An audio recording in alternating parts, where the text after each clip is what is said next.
Okay, hi guys. We're going to be animating this creature with a tail. Looks a bit like a ball. So what we're going to do is we're going to have it bounce, and the tail is going to move up and down.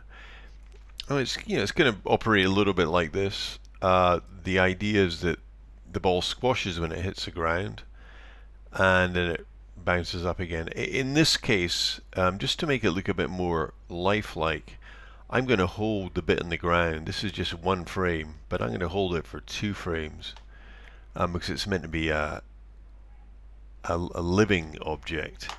So the idea is that this should look a little bit like this when we finish. So there's a little ball bouncing, and we'll have it jump over a kind of wall or something. So it's just to get a nice fluid motion on the tail and get it all working. It's worth looking at the 12 principles of animation. There's an important principle which is overlap or lag, which is what's happening with the tail. Anyway, so first of all, I've already set a project. It's called Tailed. I've made a new project. No, it's called Tailed, yes. So I've set a project, and I've of course went to the project window, and I made a new project just to put this in. So I've got my setup here, I've got my layout, the one that we're going to be using. And the first things first, so I'll work out how many frames. I think I could do this for, say, 200 frames, so I'm going to put 200 in here. And yeah, I'm going to animate this for 200. And I'm going to basically have this bouncing up and down the spot. Now, of course, I'm trying to work out how long it should take. I've set my, if I go to Windows, settings, preferences, I've set the settings to 24 frames per second. So I reckon maybe one bounce should be a bit less than a second. I'll say about 17 frames, which give or take, that may work, it may not. So I'm going to go here and put this in at 17, just so I can zero in on those 17 frames. So I'm just going to use this initially. So I'm also going to start it at frame number 1 as opposed to 0. Nobody wanted to start at 0. Frame number 1, and I'm going to get this going at 17. So the first thing I'm going to do is we're going to use these two controls, and I'll leave the tail on. It doesn't really matter. You can't make the tail invisible because it's made out of NURB surfaces, but for these purposes I'll just leave it on. So I'm going to start off by squashing this down on the first frame because it's part of the contact. So I'll squash it down. I'll press S to make a key, and then I'm going to squash it down even further, not too far actually, there on the next frame. So I've got that. Actually, I'll make it a bit less. So maybe I'll have it, actually maybe I'll squeeze it out this way, and then we're going to have a nice, so this, that's it, yeah. So I'll pull it up a bit in frame number 1, and I'll squash it in on 2, but it's still on the ground.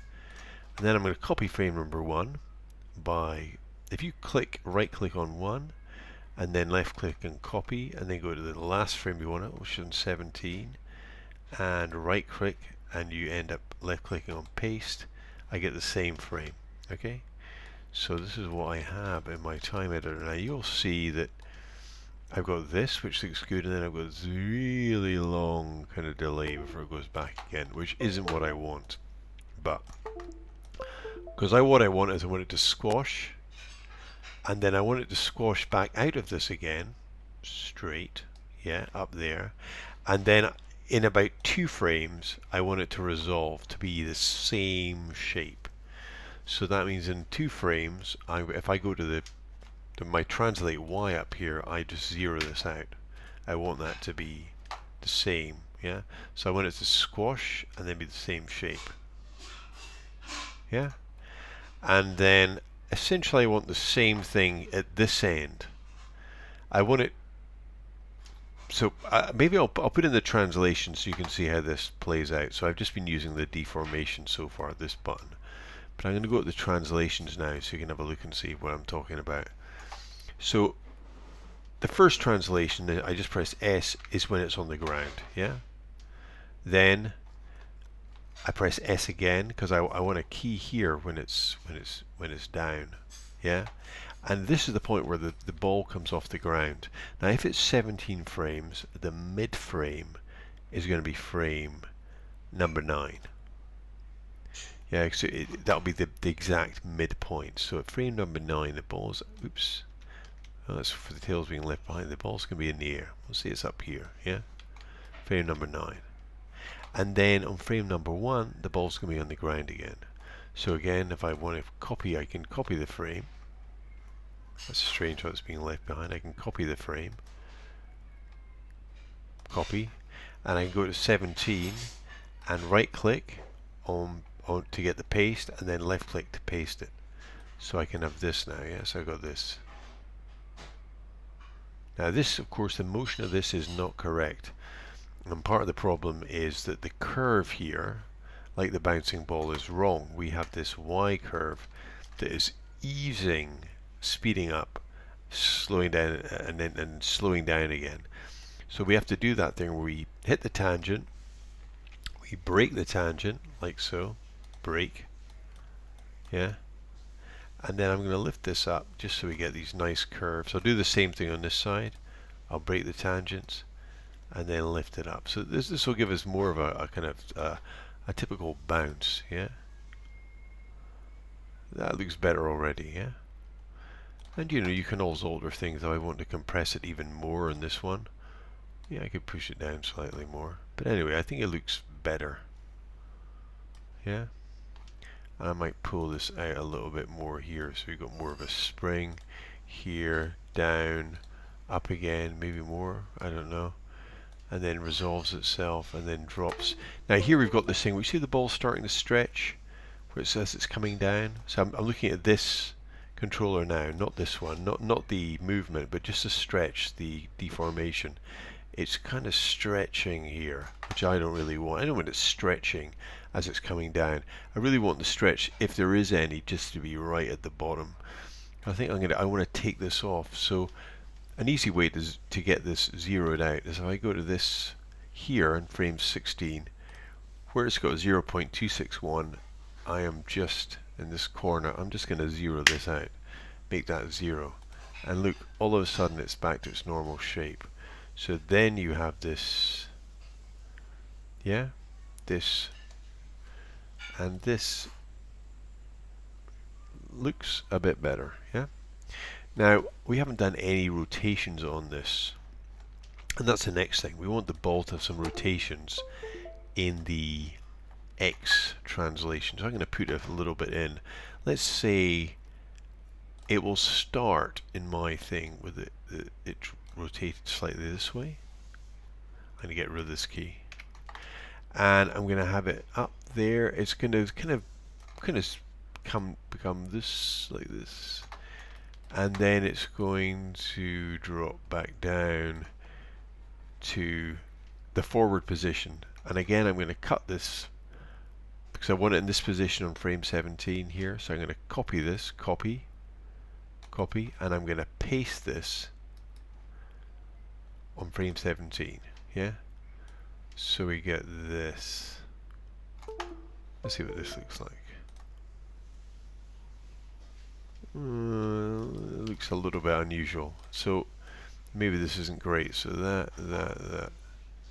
Maybe I'll make it move less this way. It's a subtle move. We want a subtle shift.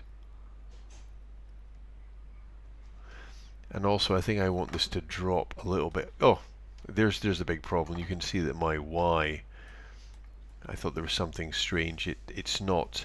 When I looked at my movement in the Y axis, I can see it's smoothing into it. It's not dropping down, so I have to make sure that this is broken. I thought I'd done that, and I have to make sure that this is dropping into this. We get a nice bounce like this. Okay, so this is effectively the motion we're going to use for the time being. Okay, so we've got there's no translations in the X. It's a flat line.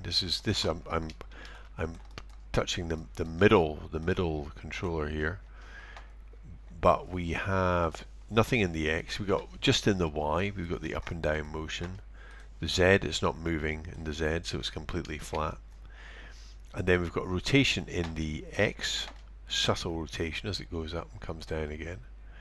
And then in terms of deformations, we have the stretch just before when it hits the ground, flattening when it hits it, up again, then it kind of resolves itself over 2 frames. Try to not to go for 1 frame transitions unless it's a very, very fast action, like hitting the ground, falls down again, and then you've got the kind of stretch just before it hits the ground, yeah, which corresponds to this one over here, yeah.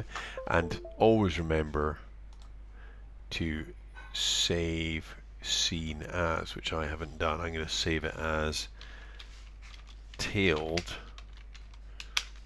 VO1. Yeah.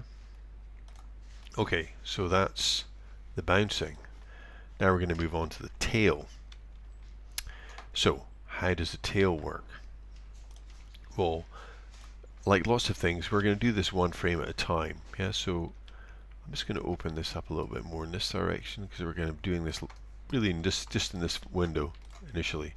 So select on the first control and move this up a little so we see our graph editor. And I'm going to, now when the ball comes down, the tail will be up. I don't know, there seems to be a lag on this. The tail will be up. So let's say it's up here. So I'm going to make that like that. Maybe bring it down a little bit there. And then it's going to change. So even when it's coming down, maybe it's going to be dropping down very slightly, but not much. And then you're going to have this kind of quite a rapid change as it comes up again this way. So it's going to change quite quickly. And certainly, so you got this kind of change. Now, as the ball is up, so you got that, and it's going to be, it might be a tiny bit in, but hardly anything as it moves in. And then as the air comes up underneath it and it starts to fall again, you're going to have quite a rapid change.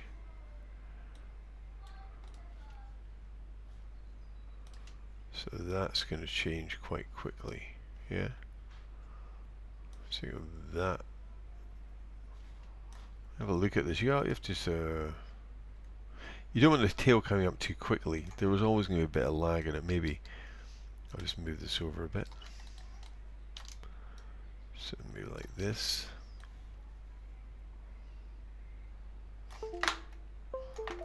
Down, and then again you're cutting this frame. Sorry, cutting it, copying it. So going to frame number 1 for the first, going copy. And then going to 17, which is the last one, right clicking on 17 and pressing paste. Just lift that up like that. So let's see what this is.